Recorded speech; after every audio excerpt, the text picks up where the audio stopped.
Now we're getting reports that Syria's military has begun an offensive against the rebel-held town of Qusayr.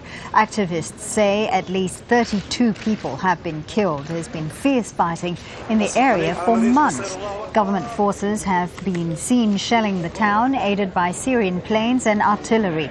Qusayr is considered important because it lies between Damascus and the Mediterranean coast. Now we can cross to Nisreen, el-Shamayleh, who is in Amman in neighboring Jordan. Nisreen, could you tell us more about this offensive?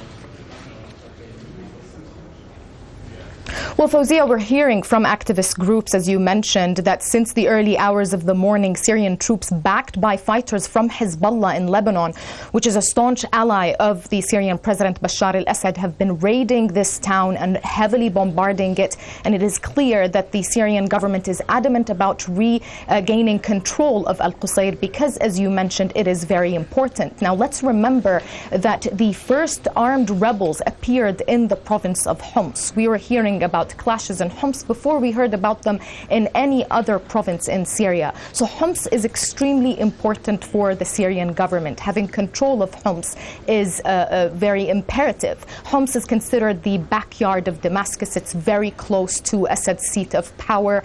And we've seen in recent months that the military has changed its strategy. Instead of going after lost territory in the north and trying to regain it, it's actually focusing the battle and concentrating all its resources on Damascus, the capital, and as well in Homs. And we're hearing that they are getting help from neighboring Lebanon, from Hezbollah, as I mentioned, which is a very staunch ally of Damascus. And we're getting reports of at least 32 people killed, including rebels in Homs, and that the rebels are calling for more help and more weapons to try to face the Syrian government. It seems like a very heavy offensive that could turn into a ground assault, according to activists.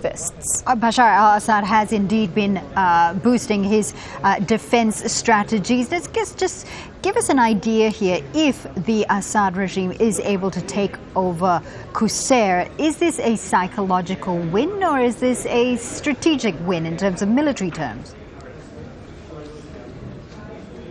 It's a very strategic win, Fawzia, as you mentioned, and as I said, Homs is very close to Damascus. It also lies on that highway that connects Damascus to the Mediterranean coast in Syria, which is mainly the heartland of Alawites.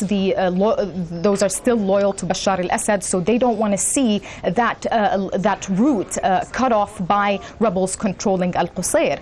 And as I mentioned, Hezbollah fighters from Lebanon are assisting the Syrian troops, and in some reports I read, they even said that they're leading this battle. Now, Hezbollah, according to many observers and military analysts, is playing a very controversial role, and it's also worrying Israel, which we know has already launched 3 attacks on Syria in recent months. And we've just heard in new reports that Syria has put on standby its most advanced domestically made Nisreen missiles with orders to hit Tel Aviv in Israel if Israel launches another strike on Syrian soil. We've also heard an Israeli official in these media reports say that and warn Bashar al-Assad, the president, that if he launches an attack on Israel, the consequences will be crippling.